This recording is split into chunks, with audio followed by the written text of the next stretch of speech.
Welcome back to Reading Distance Learning Style with me, Miss Crawford. It's that time again, guys, for our story for today. I'm excited about this one because the author of this book wrote some other silly books, and one of those other silly books was one of my favorite books when I was a kid. The title of that book is If You Give a Mouse a Cookie. Well, today, we're going to be reading a book in that series. We're going to be reading If You Give a Cat a Cupcake. Have you ever read this book before? Maybe.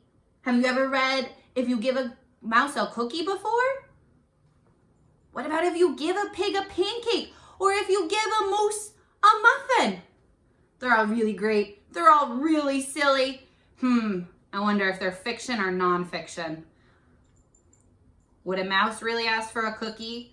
Would a moose ask for a muffin? Would a cat ask for a cupcake?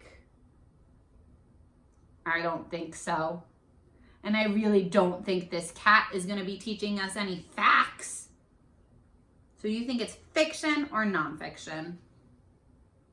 I agree. I think it's going to be fiction too. I think it's going to be a silly story. Now, before we jump in today, we have 3 thinking jobs. And the thinking jobs today, I'm not going to write down the answers. We're just going to think about them. I want you to say your ideas out loud to yourself or somebody who is watching this with you. Or if you have a piece of paper and a pencil, you could even stretch your brain and go the extra mile to write down your ideas. You don't have to, but it would be really great to stretch your brain and super helpful. We're going to be thinking about 3 different things today. We're going to be thinking about the setting in our book. Now, I'm going to tell you right now, the setting changes throughout the book.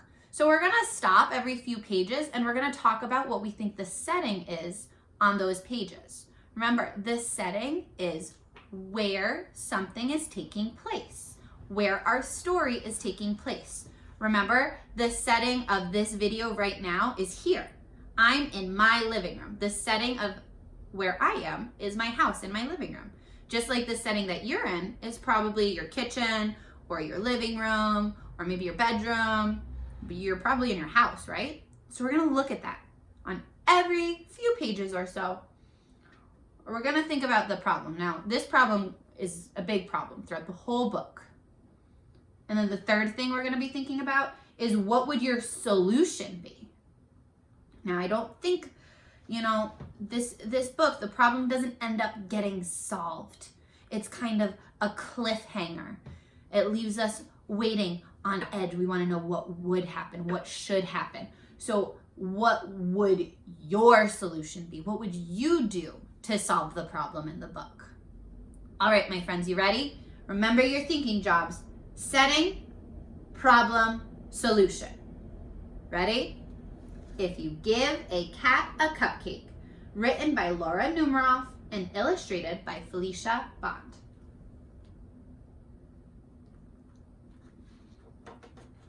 If you give a cat a cupcake.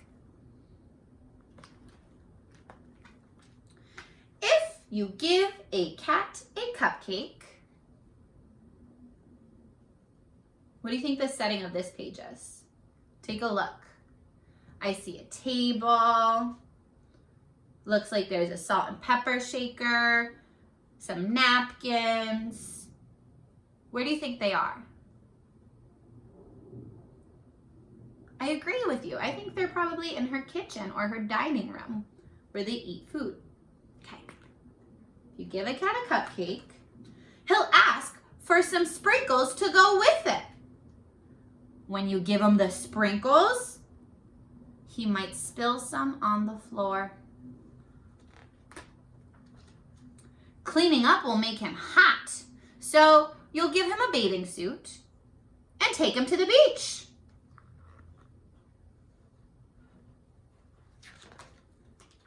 He'll want to go in the water and build a sand castle too. Then he'll look for seashells. What's the setting on this page? I see sand, I see water. It looks like they're building sand castles. They said they're looking for seashells. They're playing in the water. Where do you do those things? Yeah, at the beach. So the setting on this page, they're at the beach. He'll find a few other things as well. He'll put them in his pail and try to pick it up, but it'll be too heavy. He'll decide he needs to work out at the gym. Well, that makes sense. If it's heavy, you want to get stronger. First, he'll warm up on the treadmill. Then he'll lift a weight or two. He might even try a karate class. After the gym, he'll want to go to the park. When you get there, he'll see the rocks. He'll climb as high as he can go. At the top, he'll see the lake.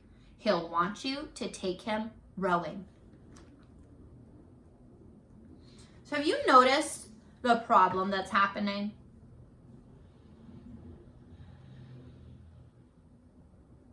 The cat was given a cupcake, and then he wanted sprinkles, but then he made a mess, and then he had to clean it up. And then he was in a bathing suit, so then he had to go to the beach. And they were at the beach, and he grabbed all this stuff, and, well, he couldn't lift it, so he wanted to go to the gym, and he was at the gym, and he was lifting weights, and then he went to the park, and now he wants to go rowing? Huh. Seems like this cat is never happy. Okay, so they're rowing. He'll be the captain, and you'll have to row. Ooh, let's look at this page. This one's a good one to think about this setting. Where do you see them? Where is this taking place? Take a look at the picture. I see some grass and rock along the edge of the water. I see them in a boat, and I see water all around them. Where do you think they are? What is the setting on this page? I agree. I think they're on a lake. They're in the middle of the water. And I see, look, a little mouse trying to put his little canoe in the water. That's the mouse that wants a cookie. Then he'll notice the merry-go-round and want to go for a ride. He'll want you to go for a ride too. You'll choose the horse with the purple mane, and he'll get on the whale. The whale will remind him of the science museum. He'll ask you to take him there. So now they have to go to the science museum?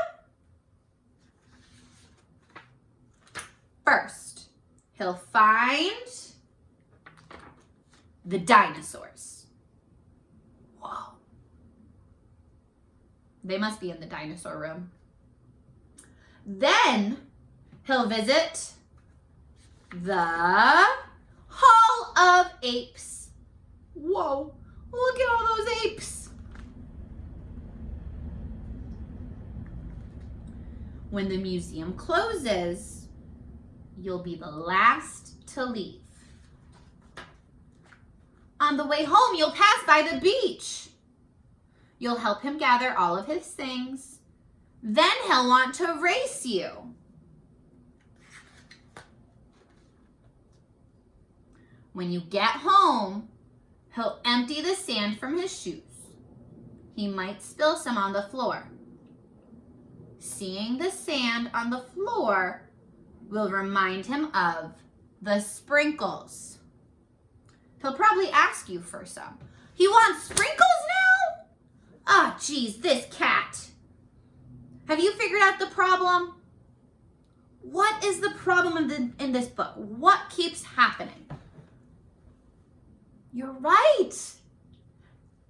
Every single time the little girl does something for the cat just wants more and more and more. He's not being appreciative. He doesn't appreciate all the things the girl is doing for him. What happens after the beach? Yeah, he wants to go to the beach. And now they're home and he's dumping his sand on the floor and all he's thinking about is sprinkles. And chances are, if you give him some sprinkles, he's going to ask for a cupcake to go with them. The end. That cat, man. We figured out the problem in this book is that the cat wants something more every single time. So if he wants a cupcake and you give him a cupcake, he'll just start asking for more and more and more things. So here's your job. What would your solution be? If the problem is that if the cat asks for a cupcake and after that won't stop asking for things, what would you do to solve that problem? Here, I started a sentence for you to help you out. So say this to yourself. If the cat asked me for a cupcake, I would, all right, what would you do? If the cat asked you for a cupcake, what would you do? Whisper your idea out loud to yourself. Or if you're watching this with somebody, tell them. If the cat asked me for a cupcake, I would, ooh, I'm hearing some really awesome ideas. I like that one. I agree with you. If the cat asked me for a cupcake, I would probably not give him a cupcake because I know he's going to ask me for a bunch of things. At least at the very end when he asks for another cupcake, I know this time I'm definitely going to say no because he dragged me to the beach and he dragged me to the park and he dragged me to the gym. I don't want to go through all that anymore. So if the cat asks me for a cupcake, I'm going to say, oh no, Mr. Cat, you don't get a cupcake. You can just say thank you when you get things, right? You don't have to keep asking for more. You should be appreciative. You should appreciate the things you get, Mr. Cat. Okay, well now I'm going to go make some cupcakes because now I have a craving for them. Just kidding. I'm probably going to make something with chocolate. Well, I could make chocolate cupcakes. Anyway, my friends, I'm so excited that you joined me today for this very silly book. I'm very proud of you for answering these questions along with me. If you wrote anything down, that's awesome. Send me a picture or send your teacher a picture of the hard work that you did so they can check it out. And I will see you all in the next video. Remember, we're going to be moving next week into Seesaw. So that's where I'll see you. All right, my friends. Bye.